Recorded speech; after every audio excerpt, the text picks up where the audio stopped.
అధ్యక్ష, నేను ఈ బడ్జెట్ ఈ వ్యాఖ్యలు చూసిన తర్వాత ట్రాన్స్పోర్ట్ మీద పోయినప్పుడు ఈ బడ్జెట్ బుక్ లో మొత్తం ఎత్తికిన అధ్యక్ష. ఆటో డ్రైవర్లకి 12,000 రూపాయలు ఇస్తామని ఎన్నికల సమయంలో మీ మేనిఫెస్టోలో, కాంగ్రెస్ పార్టీ మేనిఫెస్టోలో పెట్టి కనీసము 12,000 రూపాయలు ఆటో డ్రైవర్లకి ఒక్క మాట కూడా ఈ బడ్జెట్ బుక్ లో పెట్టలే అధ్యక్ష.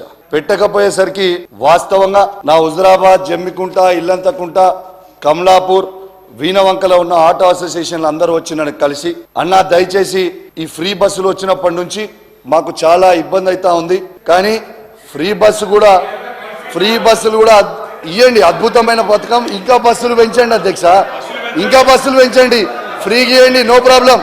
ఎందుకు తొందర పడుతున్నావు? ఏ తొందర కూడా కాదు, మస్తు మాట్లాడేది, తొందర ఎందుకు పడుతున్నావు? ఫ్రీగా బస్సులు ఇంకా అద్భుతంగా పెంచాలని కూడా కోరుకుంటున్నా అధ్యక్ష. కానీ అదే విధంగా ఆటో కార్మికులను కూడా, ఆటో డ్రైవర్లని ఖచ్చితంగా వాళ్ళని కూడా మనము కాపాడుకోవాల్సిన అవసరం మన మీద ఉంది అధ్యక్ష. ఈ రాష్ట్రంలో దాదాపు 6 లక్షల మంది ఆటో డ్రైవర్లు ఉన్నారు అధ్యక్ష.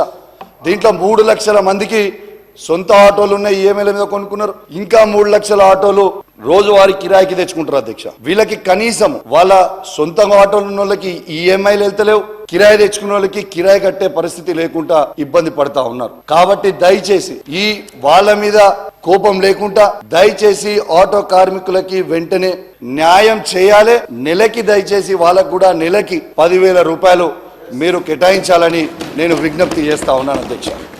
అదే అధ్యక్ష, ఈ గవర్నమెంట్ లో ఉన్న వాళ్ళందరికీ కూడా అడుగుతా ఉన్నా అధ్యక్ష, ఆటో డ్రైవర్ల ఓట్లు మాత్రం కావాలి, కానీ వాళ్ళ పాటలు మాత్రం అవసరం లేదా ఈ ప్రభుత్వానికి అని చెప్పి నేను అడుగుతా ఉన్నాను.